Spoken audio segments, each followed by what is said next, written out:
Naquele tempo, disse Jesus às multidões: todos os que o Pai me confia virão a mim, e quando vierem, não os afastarei, pois eu desci do céu, não para fazer a minha vontade, mas a vontade daquele que me enviou. E esta é a vontade daquele que me enviou, que eu não perca nenhum daqueles que ele me deu, mas os ressuscite no último dia. Pois esta é a vontade do meu Pai, que toda pessoa que vê o Filho e nele crê, tenha a vida eterna. E eu o ressuscitarei no último dia. Palavra da salvação.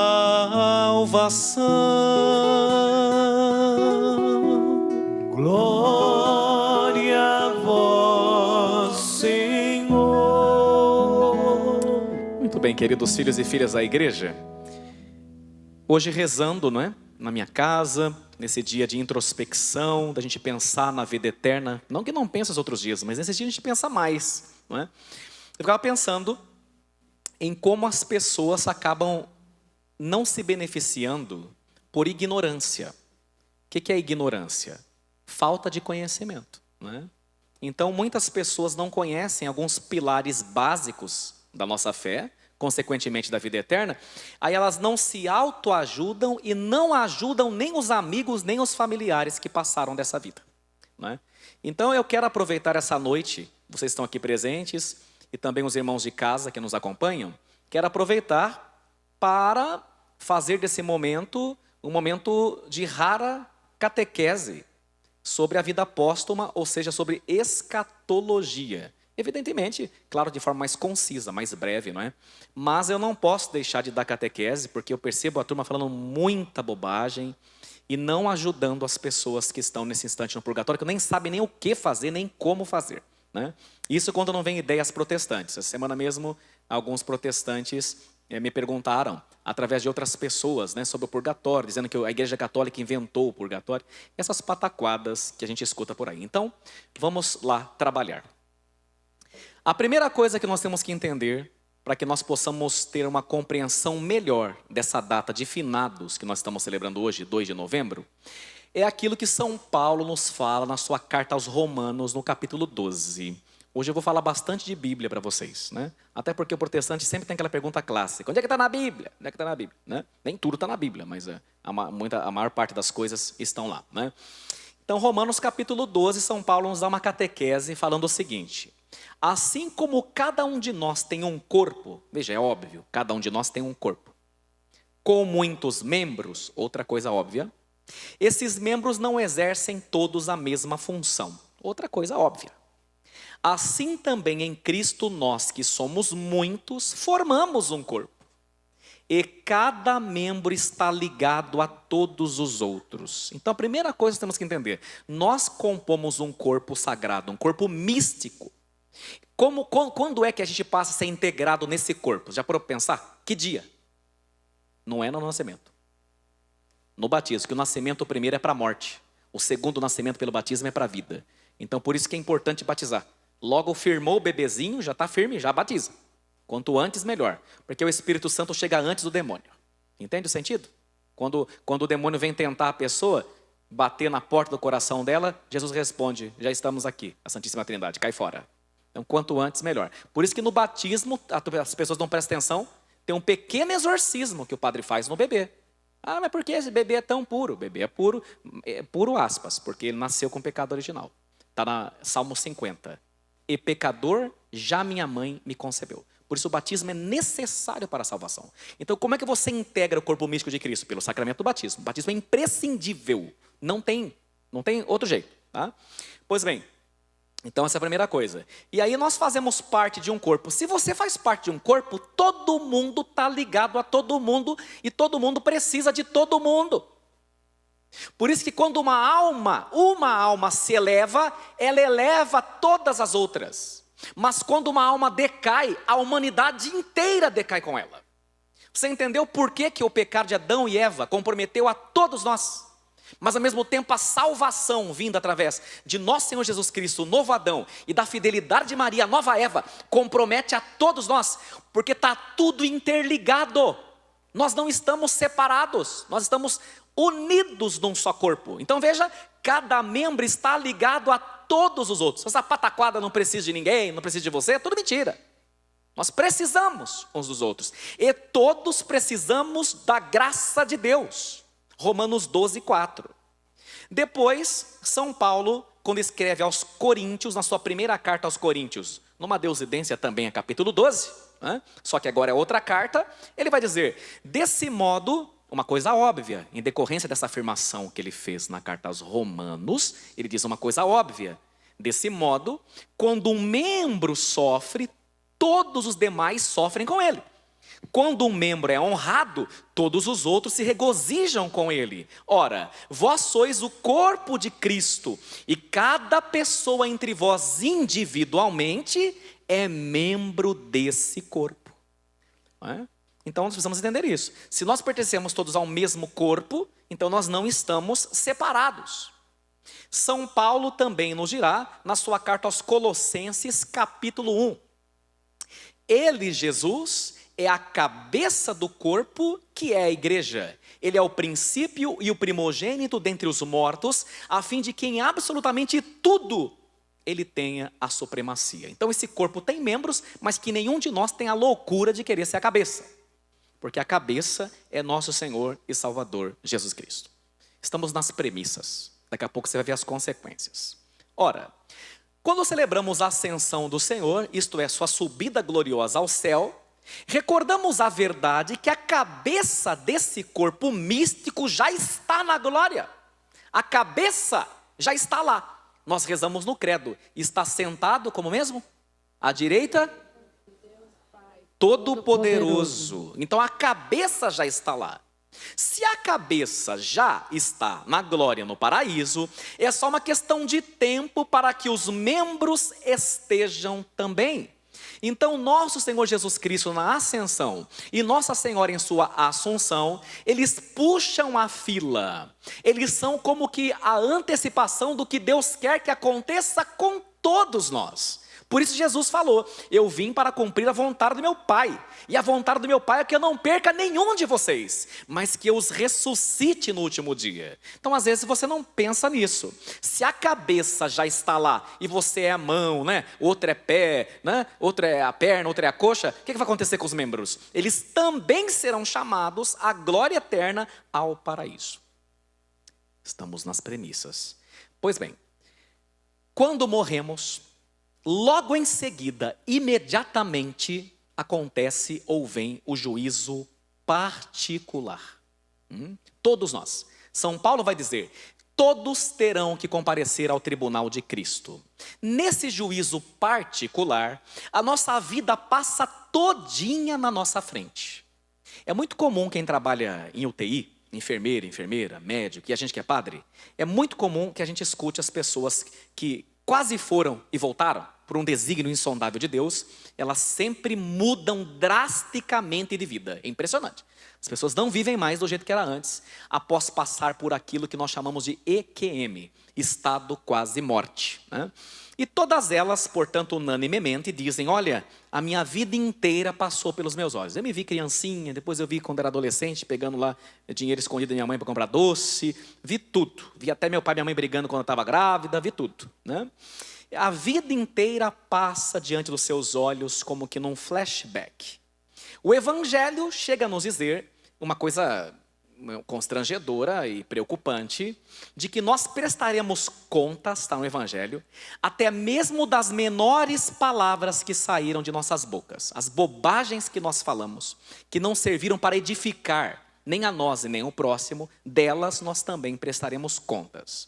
Por isso que muitas vezes é bom ficar em silêncio, se o que a gente vai dizer é bobagem, né? É interessante porque há dois tipos de pessoas. Aqueles que falam porque precisam falar alguma coisa. E aqueles que falam porque tem algo importante a dizer, né? Tem os tagarelas, né? E tem aqueles que falam coisas para edificar. as bobagenzinhas que nós falamos, que não edificam, que levam outro ao pecado, e nem preciso falar de fofoca, todas elas nós iremos prestar contas. O Evangelho diz, da menor palavra que saiu de nossa boca.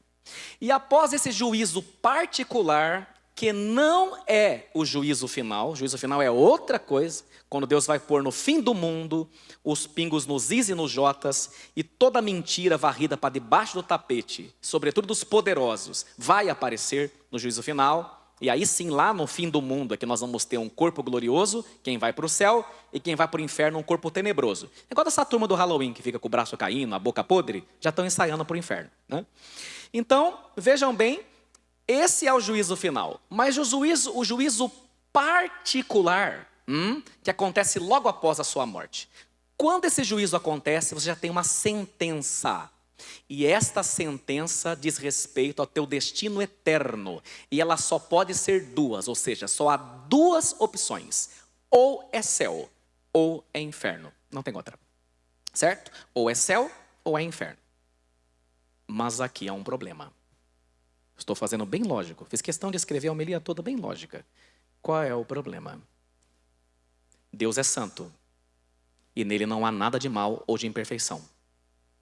E assim como quando a luz chega, as trevas têm que sair, pois ambas são incompatíveis, o pecado e suas imperfeições não são compatíveis com Deus e, consequentemente, não são compatíveis com o paraíso. Então veja bem, se um lugar está escuro, eu acendo a luz, não tem outra saída. Treva e luz não podem ficar juntas. Calor e frio não podem ficar juntos. Então, imperfeição, pecado e santidade não tem como caminhar juntas. E aí, nós temos, por exemplo, o Salmo 5, que diz assim: não sois um Deus a quem agrade a iniquidade. Não pode o mal morar convosco, nem os ímpios poderão permanecer perante os vossos olhos. Apocalipse 21, 27 nos diz assim, lá no final da Bíblia, quase na última página: ali, no paraíso, não entrará nada de impuro, nem ninguém que pratique abominações e mentiras, mas unicamente aqueles cujos nomes estão inscritos no livro da vida do Cordeiro. Eu poderia falar várias, vou falar a última. Abacuque capítulo 1, versículo 13. Vossos olhos, Senhor, são por demais puros para que possam ver o mal. Então, o que acontece, queridos católicos e católicas, que essa pregação é para quem é católico e para quem quer conhecer a verdade. Quem já está convencido que está certo, essa pregação não é para você. Quando nos confessamos e nos arrependemos sinceramente e cumprimos a penitência imposta pelo sacerdote, nós somos de fato perdoados daqueles pecados. E por causa daqueles pecados, nós não seremos condenados. Você entendeu bem? Então, se você cometeu pecados, você confessou para o padre, cumpriu a penitência que ele te deu, você não vai para o inferno por causa desses pecados. Mas tem um mas. O pecado deixa sempre uma sequela em nós. Sequela peccatis. A sequela do pecado. Esta sequela que fica em nós quando a gente peca, chama-se pena. E ela tem que ser curada. Ela deve ser sanada. Como que essa sequela é sanada? Nesta vida, através das penitências e lucrando as indulgências que a Santa Igreja nos concede ao longo do ano, pois a ela, em Mateus 16, o Senhor Jesus deu o poder das chaves. Então, toda vez que você se confessa, faz penitências, jejum, pratica caridade, esmola, não é? Você está ajudando, digamos assim, colaborando com a graça de Deus, para que as sequelas que o pecado deixou em você sejam sanadas. Então, exemplo simples, né? Você fuma, por exemplo, você parou de fumar, mas você já deteriorou seu pulmão, né? Então, é uma sequela. Por exemplo, você é mulherengo, né? Mesmo que você tente ser fiel à sua esposa, você vai durante muitos anos na sua vida carregar essa fraqueza, porque a culpa é tua, você que aprofundou aquela ferida. Então tem feridas em nós, que é só a graça de Deus para curar. Se você morre com essas feridas, você vai ter que ser sanado delas. E onde você é sanado delas? No estágio de purificação. Então muitos objetam dizendo assim, mas não há evidência alguma de purgatório na Sagrada Escritura. Em primeiro lugar, há sim, e várias. vamos às principais. Em Mateus capítulo 5, versículo 24 a 26, o Senhor Jesus nos diz assim: se estás, portanto, para fazer a tua oferta diante do altar, e te lembrares de que teu irmão tem alguma coisa contra ti, deixa lá a tua oferta diante do altar, e vai primeiro reconciliar-te com teu irmão. Só então vem fazer a tua oferta. Entra em acordo sem demora com teu adversário, enquanto estás em caminho com ele, para que não suceda que te entregue ao juiz, e o juiz te entregue ao seu ministro, e sejas posto em prisão. E aqui agora está a parte mais complicada. Em verdade te digo, dali não sairás, antes de teres pago o último centavo. Então pensem comigo, uma pessoa que vai com o céu, pode perder o céu? Sim ou não? Sim ou não? Uma pessoa que vai para o céu? Não, em hipótese alguma, está salva para sempre. Uma pessoa que vai para o inferno, pode sair do inferno? Sim ou não? Jamais. Caiu no inferno, meu filho, game over. Não tem mais o que fazer. Tá certo? Então, se tem um lugar que você vai que é maravilhoso e não sai de lá, e tem um lugar que é tenebroso e você não sai de lá. Agora a palavra está falando que tem um lugar que você vai que também não é muito gostoso, mas que você quita a sua dívida e sai, ora, não é nem céu nem inferno. O nome purgatório é apenas didático. Não é que você vai encontrar a palavra purgatório na Bíblia. Purgare, em latim, quer dizer? O que é purgare? Purificar. É um estágio de purificação. E a igreja, como é mãe e pedagoga, eu sempre falo para vocês, ela é mater et magistra, mãe e pedagoga e mestra, ela dá nome para a gente poder entender melhor esse mistério, né? Entender um pouco melhor. Então tem um lugar que você vai após a sua morte e você vai pagar até o último centavo. Quitou a dívida, saiu. Pronto. Entendeu bem? Mas não tem só isso. Veja bem, São Paulo apóstolo, na sua primeira carta aos Coríntios, capítulo 3, versículo 12, vai dizer assim, essa parte aqui muita gente não conhece da Bíblia. Ora, agora, se alguém edifica sobre este fundamento com ouro, ou com prata, ou com pedras preciosas, com madeira, ou com feno, ou com palha, a obra de cada um aparecerá. Lembra quando vocês escutaram aquela história na infância dos 3 porquinhos? Um fez a casa de pedra, outro fez de palha, não foi? Muita gente não sabe que os 3 porquinhos é inspirado aqui, em Coríntios capítulo 3. Muita gente não sabe disso. Então tem gente que constrói a casa, a própria vida, o alicerce, olha lá, com ouro, imagine com ouro a Virgem Maria, Santa Filomena, né? Outros com prata, que é um santo um pouquinho mais abaixo, outros, que mais? Com pedras preciosas, outros mais ou menos com madeira, uns bem mequetrefe, com feno e palha.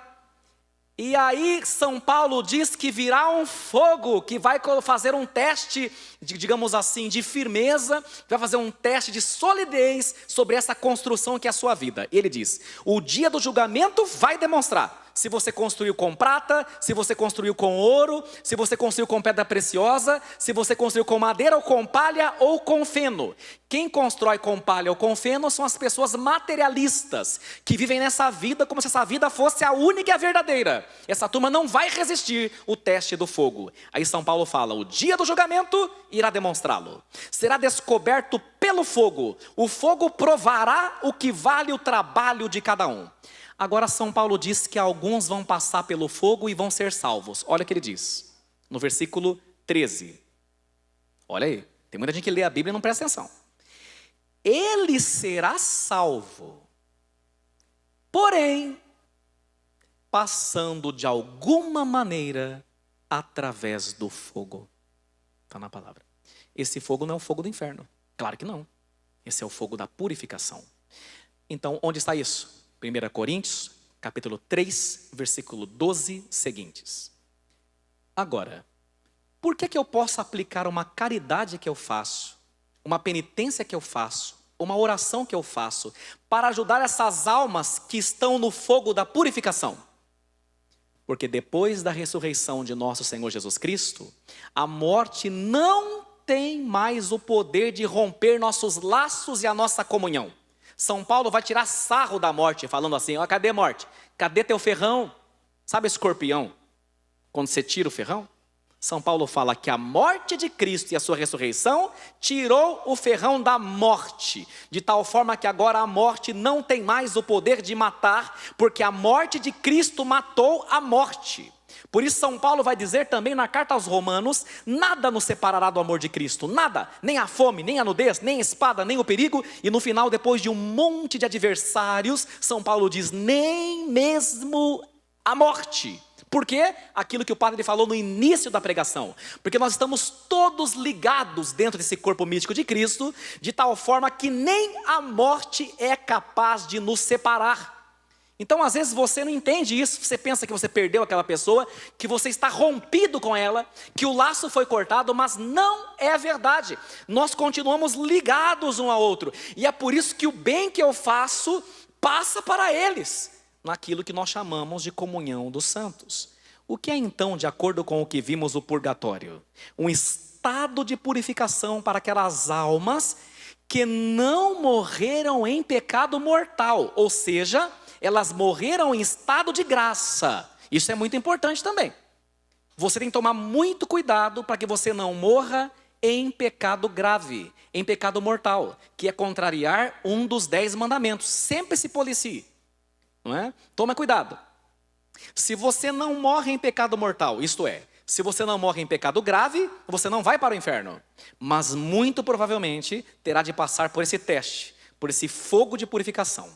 E aí é interessante, né? Que essas almas precisam ser purificadas antes de acederem, isto é, antes de entrarem no paraíso.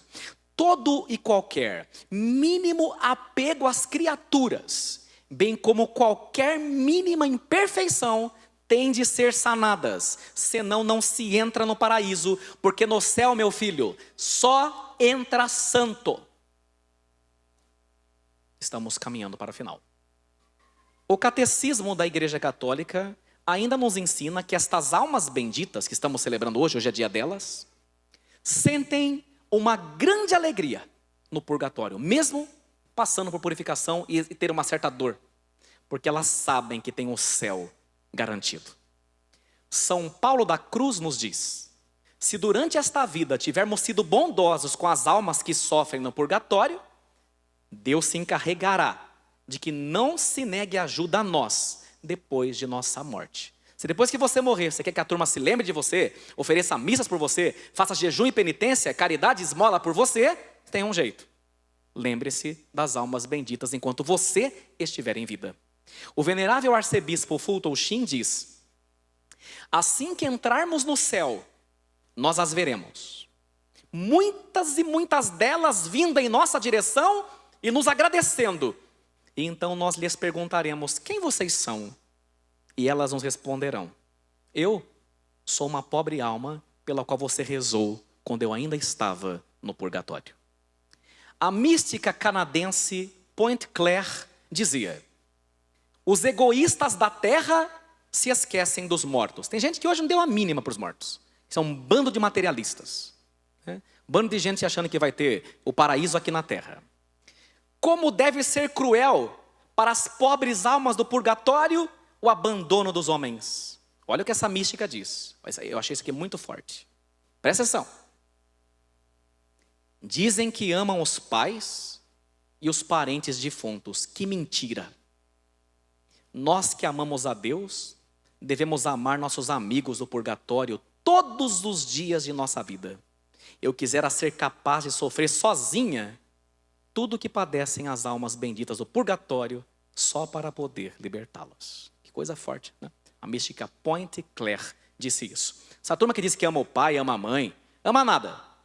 Se amar mesmo, oferece missa. Se amar mesmo, faz sacrifício. Se amar mesmo, faz penitência, para que o papai e a mamãe saiam do purgatório o mais rápido possível.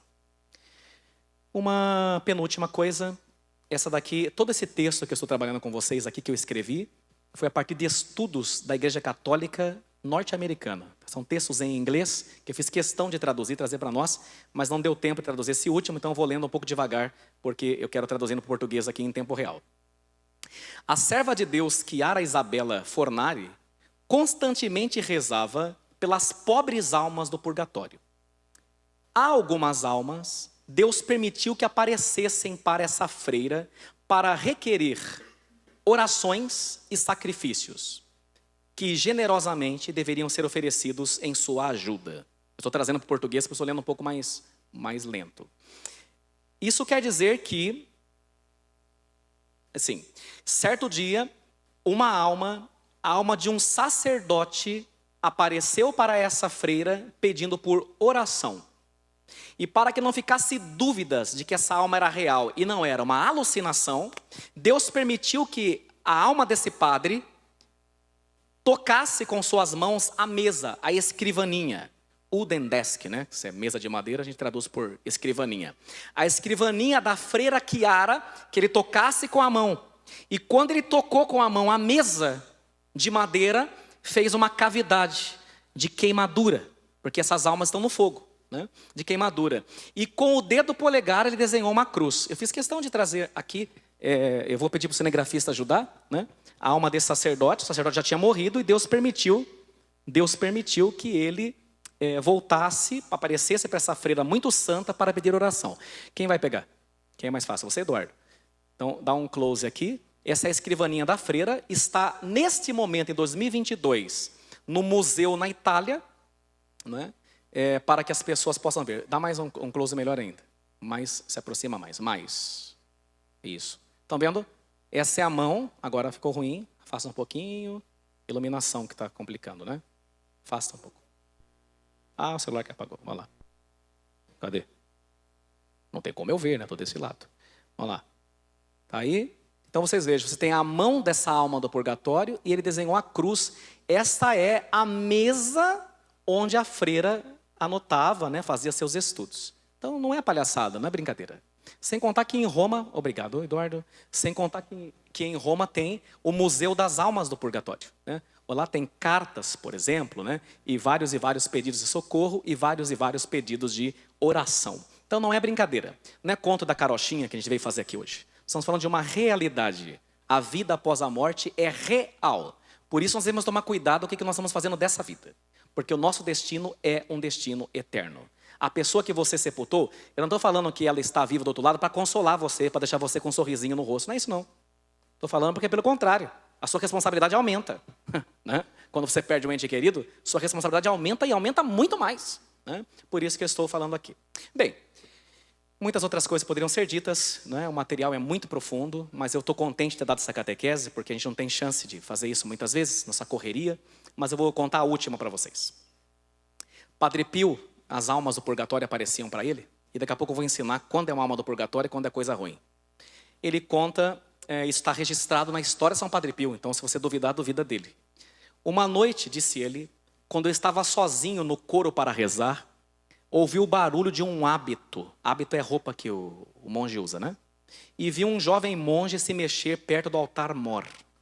Parecia que o jovem monge estava espanando os candelabros de vela, assim, e endireitando os vasos de flores. Pensei que fosse o padre Leone, que estava ali rearranjando o altar. E como era a hora da janta, fui vê-lo e disse: Padre Leone, vá jantar. Não é hora de tirar o pó e nem de arrumar o altar. Mas uma voz que não era do Padre Leone me respondeu: eu não sou o Padre Leone. E quem sois vós? Perguntei a ele.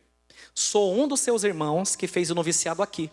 Recebi ordens para limpar o altar durante o ano do noviciado. Então essa turma da igreja aqui que arruma o altar, põe flores, são vocês. Só que esse aqui já tinha morrido. Infelizmente, presta atenção, infelizmente, quem é ministro, esse aqui é mais para quem é ministro, quem é coroinha, quem é acólito e quem é sacristão. E seminarista também. Presta atenção, para vocês mas mais para eles. Então ele conta aqui, daquele ano de noviciado, eu era responsável pela limpeza no altar. Infelizmente, várias vezes não fiz a devida genuflexão perante Jesus. E não fiz reverência quando passava ao altar. Então tem gente que passa ao altar de qualquer jeito, né? Tem gente que passa na frente da capela do Santíssimo e não é capaz de fazer uma genuflexão, que é diante de sua majestade. Se os homens fazem isso para juiz, se os homens fazem isso para o rei da Inglaterra, o seu George, quanto mais nós devemos fazer. Para Jesus Cristo, que é o rei dos reis. Não porque ele precise, mas para mostrar respeito, adoração e reverência. E ele fala que eu demonstrei com a minha falta de amor, com a minha falta de postura, olha o que ele disse: falta de respeito pelo Santíssimo Sacramento guardado na capela, guardado no tabernáculo. Por causa dessa grave negligência, ainda estou no purgatório, pois não amei a Deus como deveria amar. Porém, Deus, com sua infinita bondade, me enviou aqui, para que possais acelerar o tempo que irei gozar o paraíso. Tenha compaixão de mim, disse ele a São Padre Pio. E aí veja que interessante, isso aqui as pessoas leem e não entendem. Acreditando ser generoso para com esta alma sofredora, São Padre Pio está respondendo, exclamei: pode deixar, amanhã de manhãzinha eu vou oferecer a missa por você, quando você vai estar no céu, porque eu vou rezar a missa por você. E essa alma gritou: como sois cruel! Xingou o padre então. Falou assim, e aí chorou e desapareceu. Por quê? Essa queixa produziu uma ferida em meu coração, de São Padre Pio, que senti e sentirei pelo resto da minha vida. Por quê? De fato, eu poderia ter enviado imediatamente aquela alma para o céu com a missa, mas condenei-a a permanecer mais uma noite terrena nas chamas do purgatório. E o que acontece? 5 minutos na terra, só para a gente entender mais ou menos, seria cerca de 50 anos no purgatório. Então você imagina quanto tempo a mais ela passou, porque o padre achou que ia ser muito caridoso de cedinho oferecer a missa para com ela. Você tem noção de quantas almas saem do purgatório por uma missa? E agora então, o gran finale. E qual é o gran finale? O gran finale é uma catequese que eu vou dar aqui para a turma não fazer sarapatel e bagunça. É proibido invocar os mortos. É proibido pedir que mortos apareçam para você. Tá? E geralmente os mortos nunca aparecem. Quem aparecem são os demônios. Então muitas pessoas, coitadas, desavisadas, enganadas, sentem saudade do filho que morreu cedo, sentem saudade da esposa, do esposo. O que eles fazem? Vão invocar os mortos nesses lugares que vocês sabem. E lá ela sente o cheiro de perfume que o menino usava, e sente mesmo. Lá o cara psicografa uma carta e é a letra dele, e é mesmo. Mas são demônios que vêm enganar as almas. E essas aparições nunca trazem paz, elas sempre trazem angústia. Como você sabe se é uma coisa de Deus ou não? Traz paz ou traz angústia? Uma coisa que estudando, gente, eu gosto muito desse assunto, estudo esse assunto há muitos anos. Tem vários relatos que eu vi que eu não posso contar aqui. E eu já tive também experiência pessoal, né, com almas do purgatório. Então eu digo a vocês uma coisa, que eu aprendi, não por mim, mas estudando muito esse assunto. As almas benditas do purgatório, quando Deus permite, é raríssimo, que elas se comuniquem com os que estão na terra. Elas têm características. Qual característica? São humildes, discretas e simples. Muito humilde, não sai fazendo sarapatel, levantando mesa, abrindo cadeira, jogando copo. Isso quem faz é o Satanás, tá? Não demonstram poder, não, são humilíssimas. E geralmente Deus permite que elas venham, aí vai saber porque Deus permite, porque Ele está acima de nós, para pedir orações.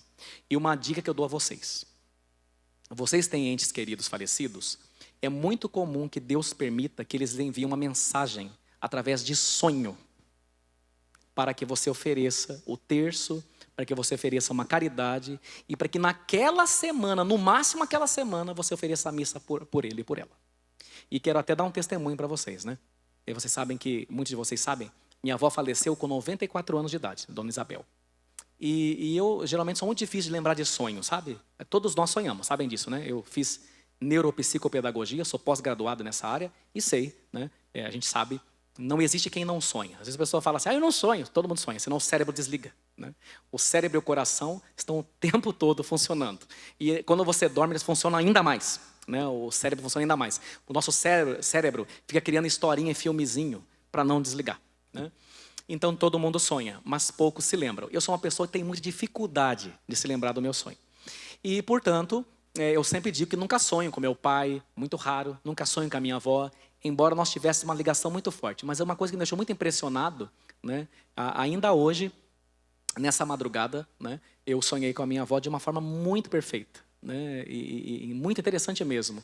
Inclusive, era depois do último aniversário que ela celebrou conosco, né? Foi muito marcante, toda a família estava lá, E assim que eu acordei, né, o que eu senti? Paz. Paz. Mas eu sei que é para eu rezar a missa, essa missa é na intenção dela. Não tenho a menor dúvida. Né? Então, eu vejo, gente, muitos de vocês, sobretudo quem é mais velho, pergunta para o padre, né? Ô padre, nossa, sonhei, o que eu tenho que fazer? Não tenha dúvida. Se for coisa da sua cabeça, errar também você não erra. Na via das dúvidas, sempre ofereça a missa. Mas, geralmente, Deus permite que as almas benditas nos peçam orações, através de sinais. Né? Há pessoas que Deus permite, por exemplo, que ouçam chamando o nome 3 vezes, por exemplo. É outro relato que eu li muitas vezes, e coisas do gênero. Então, na dúvida que você faz, aplica a missa, aplica indulgência, aplica penitência. Porque o elo não foi cortado só porque a pessoa morreu. Nós continuamos ligados, porque nada nos separará do amor de Cristo. Assim seja. Amém. Amém. Agora estou satisfeito. Há muitos anos eu queria dar essa catequese e não encontrava jeito. Amém.